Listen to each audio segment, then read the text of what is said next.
Freedom Friends, Winnie here. We are talking today about heroes and villains again. And we've got a villain and we've got some good heroes in this story. So, our villain is going to be Pharaoh. It's the same Pharaoh that brought the 10 plagues and, yeah, that bad guy. And then our heroes, we're going to talk about Moses, but he's just a baby in the story, so he's not really the hero yet. But we've got Moses, and we've got his sister Miriam and his mom. And as we learned last week, we call her Ima.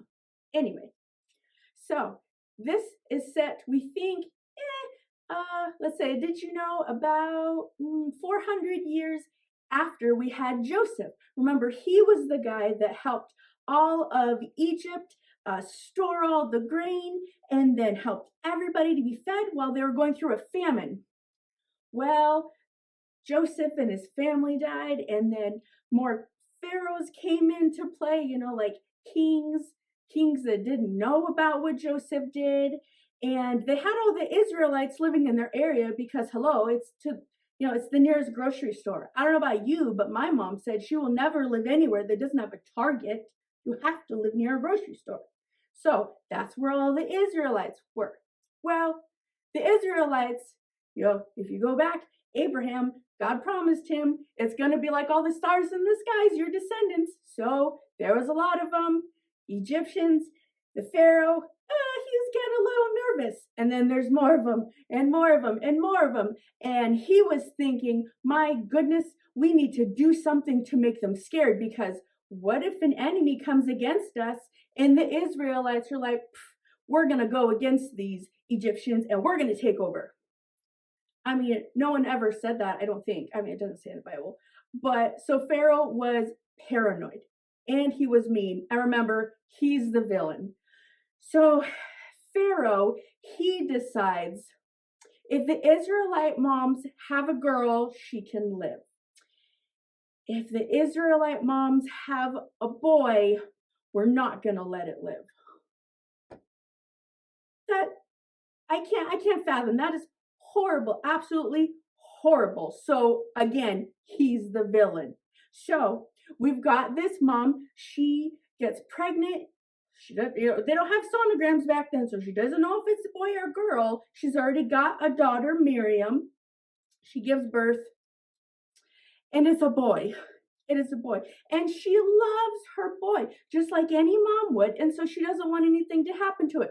So, she kind of keeps the baby quiet and keeps it in the house. And she thinks, I'll just do the best that I can. Well, eventually Moses starts to become too much. She can't hide him.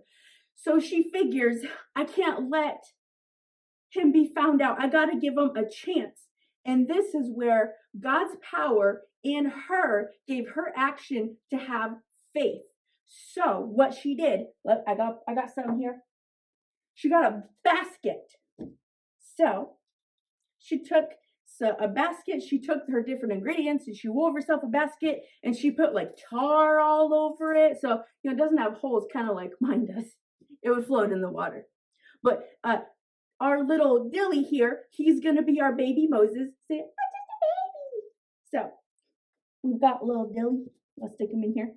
So her mom, her faith is calling her to action. I got to give my baby a chance. So she puts him in kind of the shallow end towards the edges where all the reeds and things are. And the sister, she also loves her brother Miriam. She's like, I got to follow. So he's going down the river. Miriam's following. And all of a sudden, they see the princess, Pharaoh's daughter, is in the water, splashing around. She's swimming. I mean, like, it's hot, she's going swimming.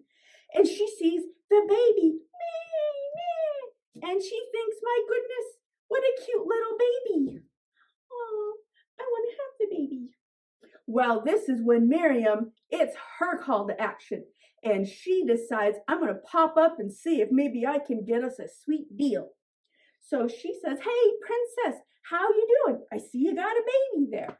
And the princess is like, yeah, I just found him. He's pretty cute. Well, Miriam, Moses' sister, she's like, hey, I can probably find somebody to help you take care of the baby and like go to the store for it and change its diapers and do all that stuff. If you want, they can help. And the princess is like, yeah, sure, do that. So Miriam, she's brilliant. She was like, oh, I'm gonna go get my mom. So she goes and gets her mom, tells her what's going on. The mom comes in and she says, yes, I would love to take care of that baby.